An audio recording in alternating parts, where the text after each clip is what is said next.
Welcome yet again to Celeb Corner KE. A man was known to many as a vibrant leader of the people of the Mount Kenya region.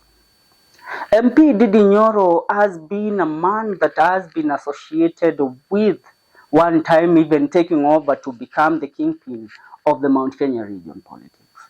But Ndidi Nyoro has disappeared from the nation politics. He has concentrated with delivering to his people of Keharu and exited the podium of national politics. And this happened just when the issue of impeachment started of Deputy President Rigathi Gachagua. Many believed that Gachagua and Ndidi Nyoro did not have a relationship. They believed that Ndidi Nyoro was on the path of inheriting Gachagua as the ultimate leader of the Mount Kenya region. But Ndidi Nyoro proved them wrong. He refused to sign the impeachment motion. He refused to back the impeachment of Rigathi Gachagua and even stayed silent and refused to speak about it. While other leaders from the Mount Kenya region, people like Imani Ichung'wah, proved beyond reasonable doubt that they had a bone to chew with Rigathi Gachagua and they really wanted him out of government. But Ndidi Nyoro did not do that. And this has proven to be a problem to William Ruto. Now, the news and the intel we have, a meeting and a plan is being forged to remove Bwana Ndidi Nyoro from the high office that he holds in the parliamentary committee. I want to get deep into this in regards to how Ndidi Nyoro is being kicked out and how he is going to start forging or planning his future in the politics of the Mount Kenya region in the coming future. Now, the president is currently planning a radical shakeup in the National Assembly to replace disloyal House Committee chairperson and vice chairpersons with trusted allies. Nyoro, who is serving his second term as Keharu Member of Parliament, is now on the chopping board. It is believed that President William Ruto is also under pressure to reward allies who played a crucial role in the impeachment of former Deputy President Rigathi Gachagua. The changes could be executed as early as before MPs break for Christmas next month. Remember, Ruto on 21st of this month, he is expected to address the parliament. Now, there are fears that unless Ruto is trusted loyalist in crucial House leadership positions, a looming alliance between Gachagua and some opposition forces such as Wiper boss Kalonzo Musyoka could scatter his agenda. Now, while Ruto is working with former Prime Minister Raila Odinga's ODM party, there are jitters of massive realignment in Gachagua's central Kenya turf that could hurt Ruto's ambitions. The qualm in Ruto's camp has necessitated that the need to align House leadership with a shift in loyalists to secure Kenya Kwanza's agenda in Parliament. Now, Nyoro has come under immense pressure from the presidential allies following his decision to skip the National Assembly voting on the impeachment of Gachagua amid suspicions of close links to former DP. The Keharu lawmaker, who was shortlisted as Ruto's running mate ahead of the 2022 general election, also snapped the National Assembly's approval voting for Deputy President Kithure Kindiki. The president's allies now want Nyoro shown the door immediately, arguing he cannot be trusted to effectively lead the executive's budget-making process when his loyalty is in question. Now, Mbeere North MP Geoffrey Ruko lifted the lead on the impending reorganization, saying the government must kick out committee chairpersons considered rebels in a swipe at Nyoro. That is what Ruko said.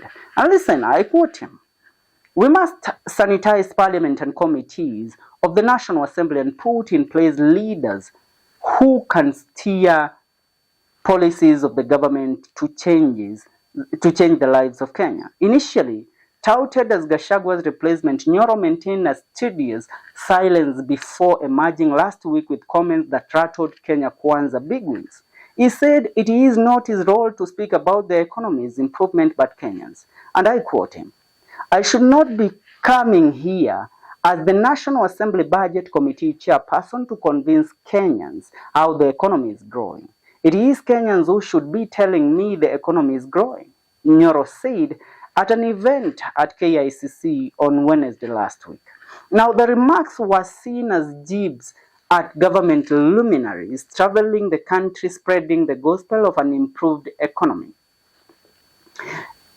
Without mentioning, now last week National Assembly Majority Leader Kimani Ichung'wah went ballistic on committee chairpersons during a point of order in the House. Without mentioning names, Ichung'wah warned that the purge will target chairpersons and vice chairpersons who have been skipping House sittings, saying the impeachment season is far from over. And I quote him, I want to say, Honorable Speaker, that we have just 4 weeks left before a long recess. But these are the 4 weeks of reckoning, he said. Let me tell the chairs from both sides of the House, if you are a chair or vice chair of a committee, take your work seriously. If you don't, there are 280 other members who can take those positions.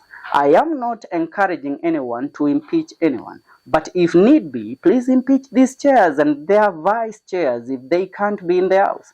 Nyoro was an influential figure in the Kenya Kwanza campaigns and played a significant role in shaping the bottom-up economic model.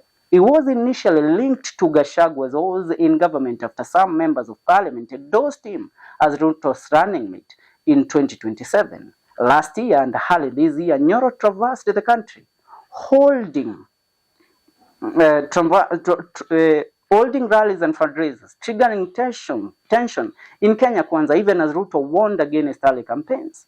Now, Nyoro's influence had extended beyond the parliamentary floor. Some members even traveled to Keharu constituency to study his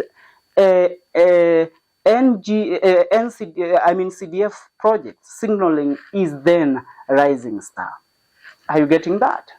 So, which means that this man is an ultimate threat to Ruto in the Mount Kenya region. And his alliance with Gachagua, as mentioned or as associated with Gachagua, can be the determining factor whether Ruto will get even a quarter of the votes from the Mount Kenya region come the year 2027, whether Nyoro will be in Ruto's side or in the opposition. Now, getting down to another point, there are rumors that Nyoro is currently forging an alliance with ODM defector Member of Parliament, Honorable Babu Owino. And truth be told, these are the number 1 and 2 of the working members of Parliament in the current Parliament.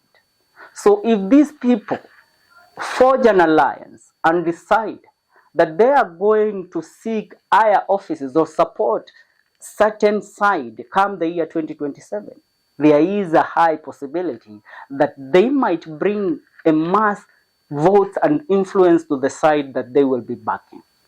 As we have seen Babu Owino posting, he has said that he believes that he and Nyoro are the defining factor of the Kenyan government when it comes to the 2027 politics. And I tell you, he has not missed a point. He has everything figured out.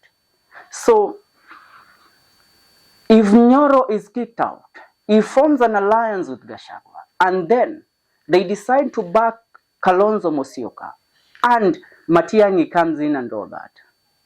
Then what next for Ruto in the Mount Kenya region? You know, Ruto has some people in his corner from the Mount Kenya region, like Akina Kimani Ichung'wah, who really lie to him and try to convince him that still the mountain has his back.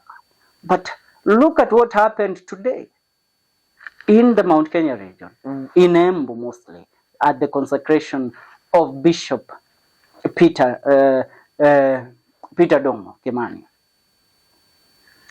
And I tell you, you should realize that Nyoro is not in Ruto's camp right now, because if you look at what is happening, key events that the president has attended, including the one in Embu today, Nyoro would have been there, but Nyoro wasn't there, which tells you that people like Nyoro have seen the light and they have decided which side to back. They know right now is not the time to make their ambitions known or their plans known, because they know this regime is a very, very, very dangerous regime. It might start taunting them. It might start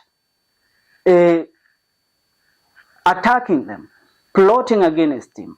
So he has to hold his fangs back to wait for the right time to reveal his agenda and the team that he will be joining.